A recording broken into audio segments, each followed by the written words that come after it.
Hey everyone, how's it going? Forrest here, again with another installment of my complete analysis of all of J.S. Bach's chorale harmonizations. Today, we're looking at O Haupt, voll, Blut, und Wunden, which translates to O head full of blood and wounds. If you tuned in for yesterday's episode, you might be having a bit of deja vu, because this chorale has the same text, as well as the same melody, as well as the same everything for the most part. The only thing different between this harmonization and yesterday's is the key. Everything is verbatim, just transposed a half step down. We're in the key of E flat in this chorale, and yesterday we were in the key of E major. So if you want a more in-depth look at what's going on in this particular chorale, watch yesterday's video, but for the sake of continuity, I am going to go through the analysis again. I'm going to breeze over some of the more articulated points that I spent time talking about yesterday. But let's get started. So 3 flats in the key signature. We start on E flat major. We end on E flat major. I reckon we are in the key of E flat major. We then go to A flat, E flat, and C. It's A flat major in root position, which is our 4 chord, G, B flat, E flat, B flat, our tonic triad in first inversion, and then we have C, C, E flat, and A flat, which is again another A flat chord, but this time in first inversion. 2 anticipations and a passing tone in the bass, leaving us with D, B flat, F, and A, which is like a passing B flat 7 chord over D. That's 5, 6, 5.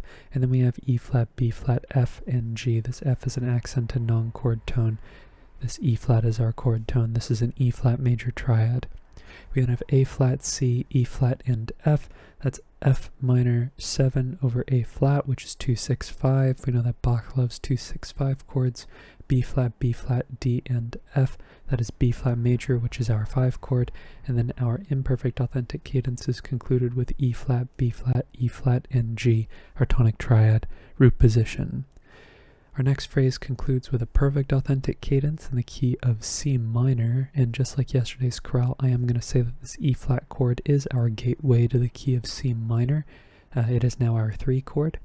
We then go to D, B natural, F, and D. This is B diminished over D, which is our 7/6 chord in the key of C minor, and then we get C, G, E flat, and E flat, which is our tonic triad, C minor. Passing tones in the alto and the bass before we get E flat, C, G, and E flat. Still our tonic triad, just changing the inversion. Passing tone in the bass, and then we get G, C, G, and D. However, I think this C is actually our chord tone. This D is just an accented non-chord tone. And I would analyze this as a 6/4 chord, a tonic 6/4 chord more specifically. We then get G, B natural, G, and D with a passing 7th in the alto here. This is a 5 chord, G major. We could also add a bracket here. I did not add a bracket yesterday, but it doesn't really matter. It's more just a habit than anything else. And then we cadence on C minor, C, C, E flat, and C. 3 roots, 1/3 spelling here. Okay, looking ahead, we have a plagal cadence in the key of E flat major, and I think we modulate straight away. C, G, C, and E flat is our tonic triad in the key of C minor. It is also our 6 chord in the key of E flat major. We have a passing 7th in the alto, and then we have F, F, A flat, and D. That is D diminished over F, which is our 7 chord in first inversion. We have passing tones in the melody and the tenor before we get G, D, F, and B flat. I'm calling it a G minor chord with a passing 7th here in the alto. That is our 3 chord in the key of E flat major. 7 going to 3 is a good sign. It's a normative progression. Then we have A flat, C, E flat, and C. Another A flat major chord, which is our 4 chord. Passing 7th in the bass and passing tone in the tenor before we get F, A flat, and D, another D diminished triad in first inversion. That is 7/6 with a passing tone in the tenor. We then get E flat, C, A flat, and E, which is A flat major in second inversion, 1/6/4. E flat, B flat, G, and E flat is our tonic triad in root position, E flat major. And then we have some decorative neighbor tones going on here in the inner voices before we get a repetitious E flat major triad here on the final cadential chord, making this a plagal cadence of sorts. Next phrase, kind of interesting. We end in a half cadence in the key of F sharp minor, or sorry, not in the key of F sharp minor, in the key of F minor, apologies. We're just going to go ahead and continue to analyze in the key of E flat until we get to the modulation point, which is a little bit closer to the cadence. We have E flat, G, and B flat, another tonic triad, no need to reanalyze. A flat, and C, that's another 4 chord, A flat major, E flat, G, and B flat with a passing 7th here in the tenor, that's another tonic triad. And then we get F minor, F, C, G, and A flat. This G is a 9/8 suspension over the bass. This is our 2 chord, but I think that this is also a point on which we modulate. I think we could also say that we modulate over the 1/6 chord that happens on the next complete beat. We have a passing tone in the bass here, but A flat, C, F, and A flat could also be a point on which we modulate. And under normal circumstances, because I didn't talk about this in yesterday's video, I think that under normal circumstances, I would say that the modulation happens here at the 1/6 chord, because if you hear the same chord twice, why would it modulate before? Like, what would happen in between the two same chords or the two same Roman numerals to make you feel like the first time is the modulation and not the second? But in this case, I see a parallel between what's going on here in the second phrase of the A section, where Bach is moving up in stepwise motion until he arrives at the 5. However, instead of converting that into a authentic cadence, as he does here, he truncates it and leaves it as a half cadence. So this felt like the modulation point to me. It felt like we had moved to F minor beforehand. Passing tones in the bass again before we get C, C, E, and G. That is C major, which is our 5 chord.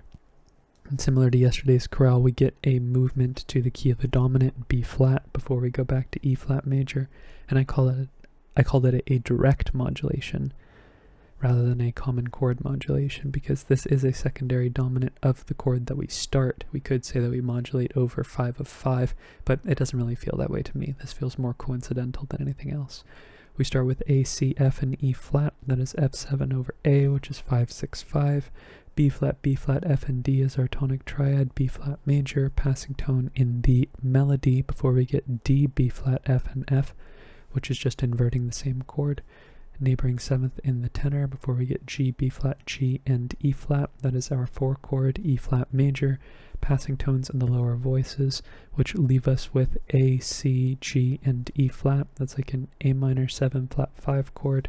4 going to 7. We've seen like a similar passing dominant chord in the first phrase here, and we've seen 4 going to 7 throughout the chorale as well.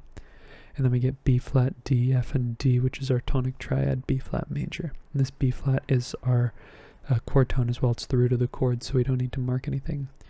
E flat, G, G, and C. That's C minor over E flat, which is 2/6, one of Bach's favorite chords in cadential situations. F, A natural, F, and C. That is our 5 chord, F major.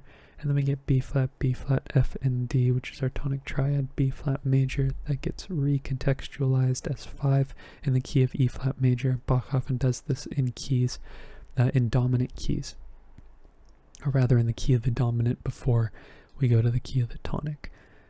Okay, looking ahead, we have sorry, I almost did it again. An imperfect authentic cadence in the key of E flat major. We have E flat, B flat, E flat, and G. It's our tonic triad. Passing 7th in the bass, C, A flat, E flat, and A flat. Another 4 chord, this time in first inversion, A flat major over C. Neighbor tone in the alto before we get B flat, E flat, and G. An interesting ending. This is E flat over B flat, which is 1, 6, 4. But instead of going to 5, we go to A flat, C, E flat, and F. That's F minor 7 over A flat, 2, 6, 5. We know that Bach loves 2, 6, 5 chords. B flat, F, D, and B flat. That is our 5 chord, B flat major. This D, sorry, not this D, wrong clef. This B flat is still a chord tone, so we don't need to mark it. And then we cadence on E flat major, E flat, E flat, and G. I know it feels like I breezed through this particular chorale, but a lot of the speaking points that I skipped over in this video were talked about yesterday, so definitely check out episode 229 if you are interested in hearing more about what I have to say about this particular chorale, because I did talk about some interesting or some of my things that I found, my findings that I found interesting in this particular chorale. But I'm going to wrap this video up with that suggestion. If you're interested in following me along on the journey to analyze all of Bach's chorale harmonizations, feel free to subscribe to the channel, hit the notification icon, like the video, do what you need to do. I'd be happy to have you along on the journey. Thank you so much for watching the video and supporting the channel by doing so. I really appreciate all of the support that I've gotten since the beginning of the journey, especially recently because the channel's been getting quite a bit more traffic than it had historically. So thank you so much for being a part of that. Yeah, and that's the last thing I'm going to say. I look forward to tomorrow's analysis, and I hope you take care.